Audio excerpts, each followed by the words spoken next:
Top 10 Worst White Shark Attacks. The passion for the sea has exposed many people to terrifying attacks of the great white shark, and there are those who manage to survive to tell the story, as well as many tragic deaths. Stay with us to see this top 10 of the spookiest cases.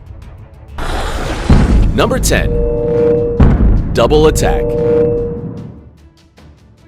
It was the year 2000 when Shannon Ansley, who was then 15 years old, was sailing with her brother and her friends on a South African beach in East London. They were right on the Nahoon Reef, known for its good surfing waves and also for the sharks that live there. After an hour at sea, Shannon continued to practice, when suddenly, an aggressive 15 feet long white shark appeared out of nowhere and attacked him. Its brutal bites damaged one of his hands and also his board. We can see that the most surprising thing is that it was not a common attack, but a double attack. Scary, because it is not known that white sharks hunt in groups. Finally, drenched in adrenaline to save his life and ignoring the pain, Ansley managed to escape from the double threat and was able to reach the shore. His ring and small fingers practically hung off, making for a heartbreaking image. Fortunately, the doctors managed to save his hand. However, Shannon believes that it was the double attack that ended up saving him, since in the water, those two beasts were hindered and therefore did not receive the lethal bite. What a fighter! Number 9. Tragic Test.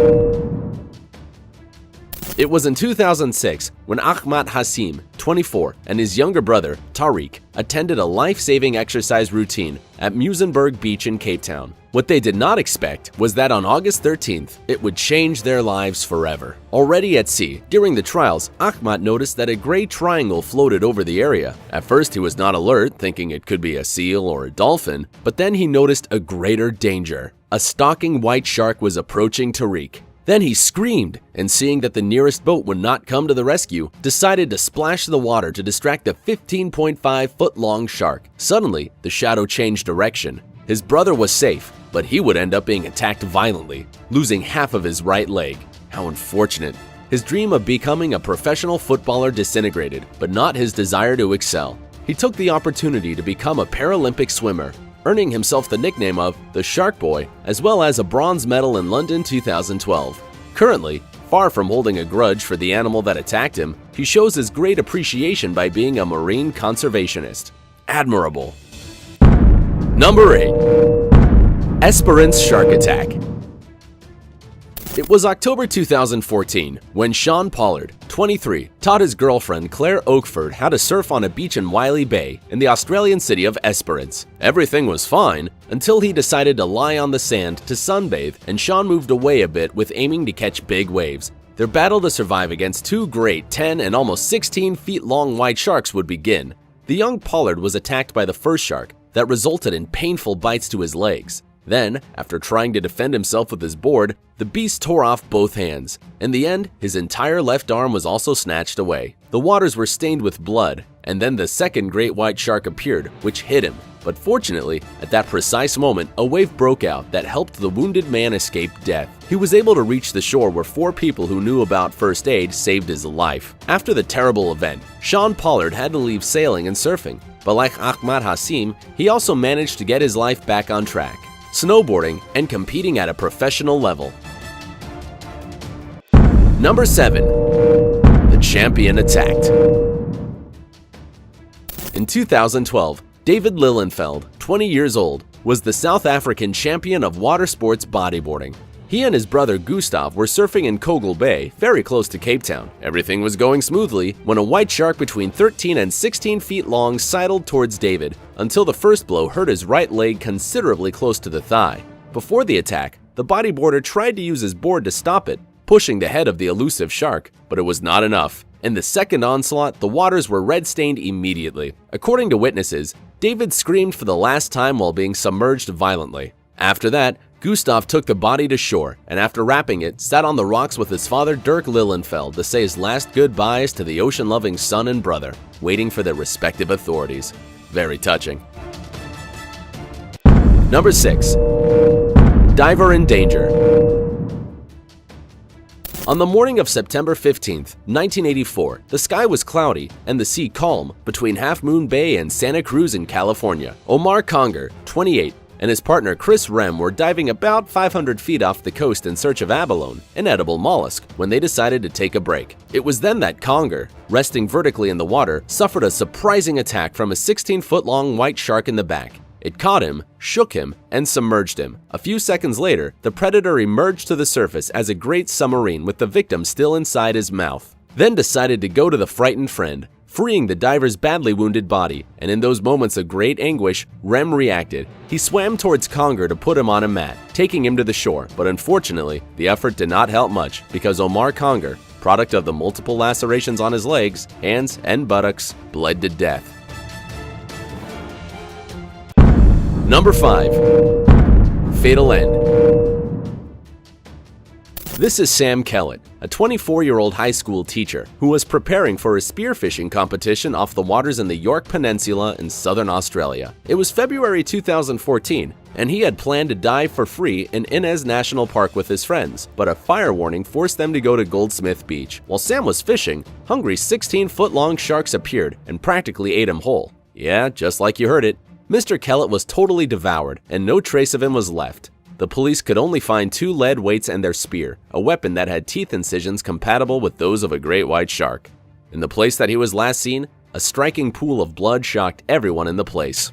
A fatal end. Number 4. The Sea, Life, and Death.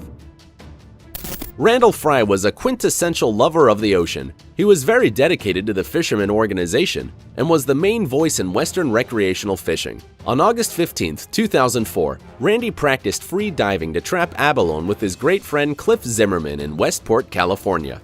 Fry was floating on the surface on a bed of seaweed when he began his descent to the bottom of the sea. In that course, he was mortally beaten by a large white shark between 16 and 18 feet in length. It was so imposing. Everything was so fast and the waters were stirring so hard from the attack that Zimmerman, impacted, swam for his life about 150 feet away until he reached his boat. The next day, a rescue team found Fry's body. His head had been separated from his body. Bite marks, extending from shoulder to shoulder, confirmed the executioner as a white shark. He loved the ocean so much that his life ended right there. Quite an irony. Number 3. The Bestial Shark. According to the Australian Shark Attack file, the average number of human deaths in the last 50 years is 1.2, very similar to that of Florida. However, it is the shark attacks that ended the life of Shirley Ann Durden in 1985, those that would have given the oceanic country the reputation of being a place where one would have to think twice before getting into the sea. Durden, 33, and a mother of 4, went diving with her husband and another man to Peak Bay in southern Australia. She was about to catch scallops 7 feet deep when she was savagely attacked by a 20-foot-long white shark. The colossal shark ripped it in half in the eyes of her partner and her little children. When the rescue workers arrived, all that was left was a headless torso. But that was not all. The insatiable sea beast returned to devour the remains of the body. Hallucinating. Number 2. The Gigantic Devourer.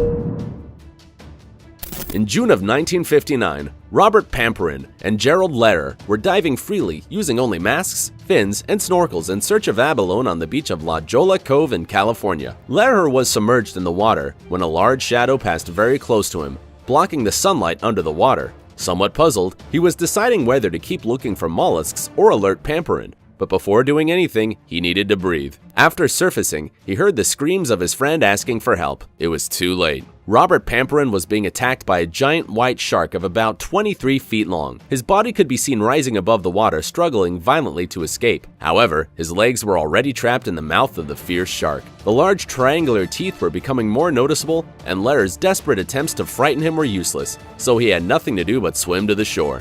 There was no trace left of his friend, except one of his fins. What a disgrace. Number 1. Survival.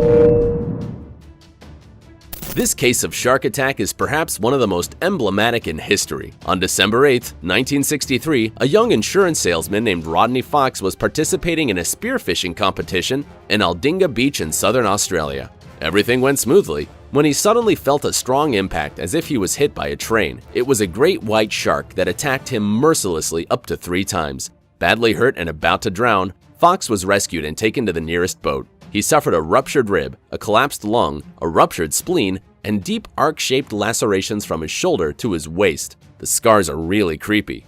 Fortunately, his main arteries remained intact, and after 4 hours of surgery and a total of 462 stitches, he lived to tell the tale. He even still has a shark tooth embedded in one of his wrists. Definitely, this white shark attack is the worst in which the victim has survived. 10 years later, after Fox decided to specialize in such sharks, he received the call of Steven Spielberg to help him with his film project, Jaws, a real-life character.